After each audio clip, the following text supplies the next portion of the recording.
everybody, welcome back to my channel. My name is Tanya. If you're stopping by for the first time, welcome. I hope you consider subscribing, and if you're not stopping by for the first time, thank you so much for your support.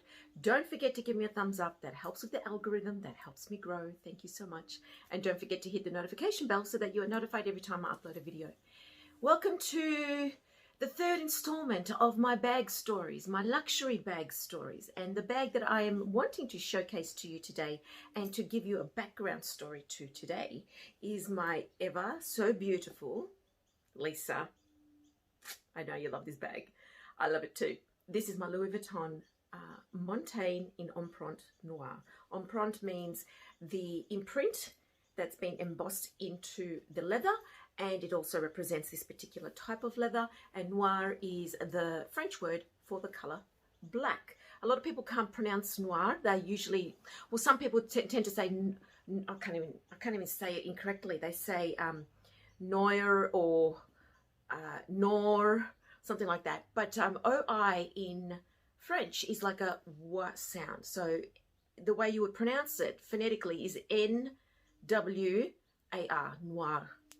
Anyway, the R is soft at the end, just a little pronunciation of the R. Anyway, French lesson aside, this is the beauty. Now, would you believe that this is the first bag I ever bought from a Louis Vuitton boutique?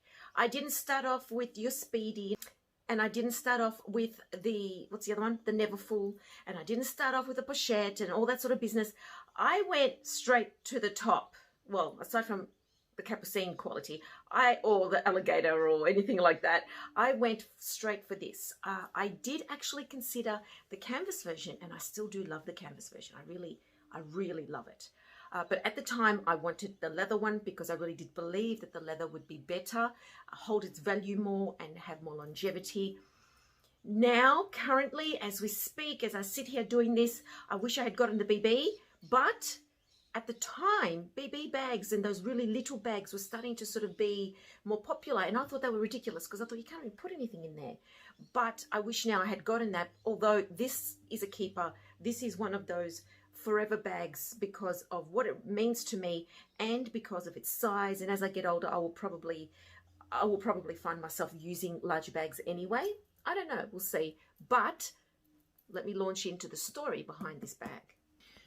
Okay, so back in 2015, and just before 2015, I had slowly been returning to the workforce. I'd been home for about 10 years with my kids, and, you know, I was not working for a long time. So my career was stalled and all that sort of thing, and that's fine. And then when I did start working, I went back to teaching in a part-time capacity or in a casual capacity because I was doing casual relief teaching. And in 2015, I had already done a couple of years. I think I started around about 2012 of emergency teaching or casual relief teaching, and in the one particular school. And those of you who know me from my Luxtopia days, you know that I worked in a Catholic girls' school, and I was very exclusive to that school. I didn't work anywhere else, and as a result, they gave me more and more hours, and then it became short stint replacements, and then it became longer replacements. And then in 2015 in particular, at about mid-year or just before mid-year, one particular staff member fell ill and she resigned unexpectedly and sort of threw everyone into a bit of a tiz. And luckily, she also taught the subjects that I am able to teach, and they asked me if I would be able to step in and take on her position and continue through to the end of the year. So essentially that was moving from the occasional daily work to full-time every day. And I said yes, of course, because I loved where I worked at the time. It was a great school. I loved the people I worked with. I enjoyed teaching the girls, and I'm still in contact with about 2 or 3 of them. Still sort of like connect with them. It's lovely. They're all young adults now. It's beautiful. Makes me feel really old. But anyway, besides the point, I said yes. And that was a shock to my system. You would not believe how much of a shock to the system that was.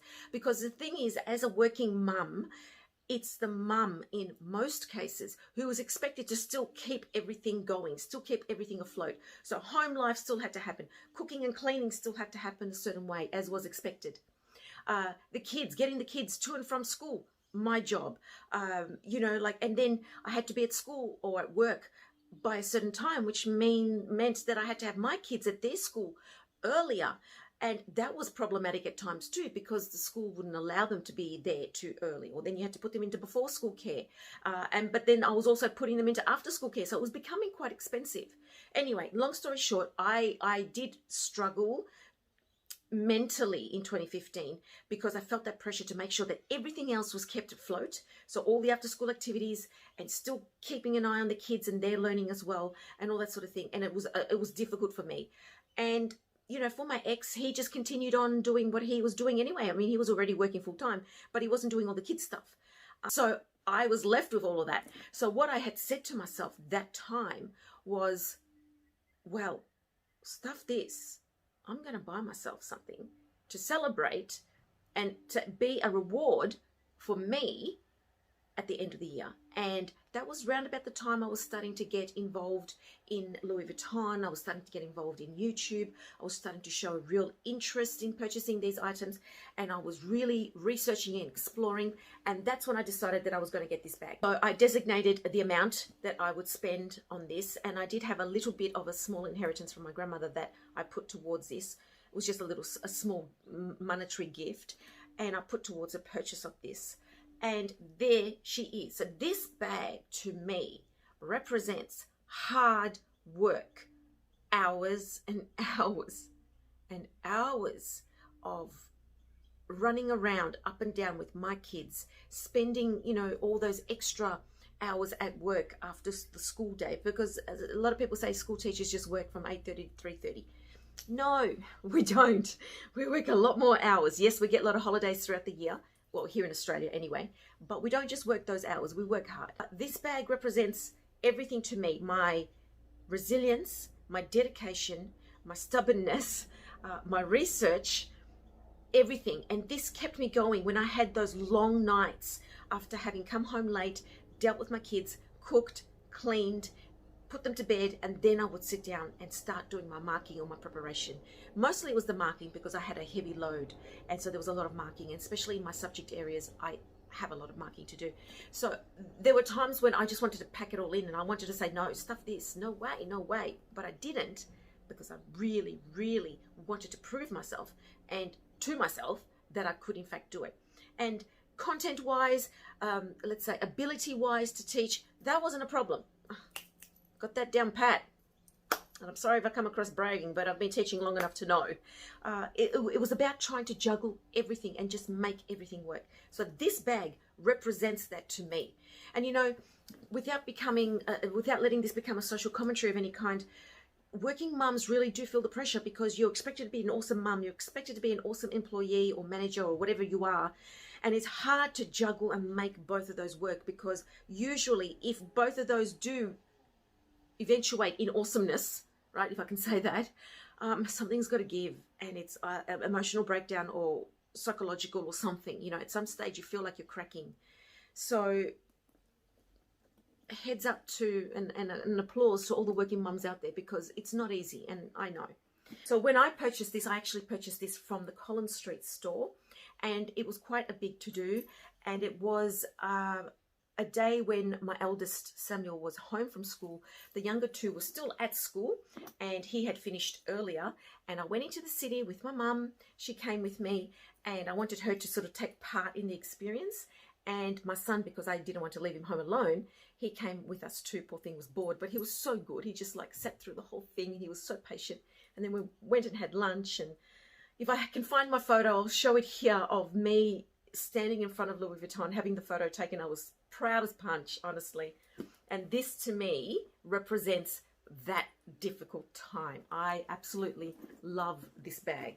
There are times, like I've said, that I wish it was smaller, because then I would use it more. But let me just say, this bag, I don't use it often. And sometimes people ask me, what's your most expensive bag that you've ever purchased? Well, she is the most expensive bag. My little Monty. Yes, my Monty. So that's my story behind my Louis Vuitton Montaigne. Let me know what you think of my story. Do you have a similar story? Tell me.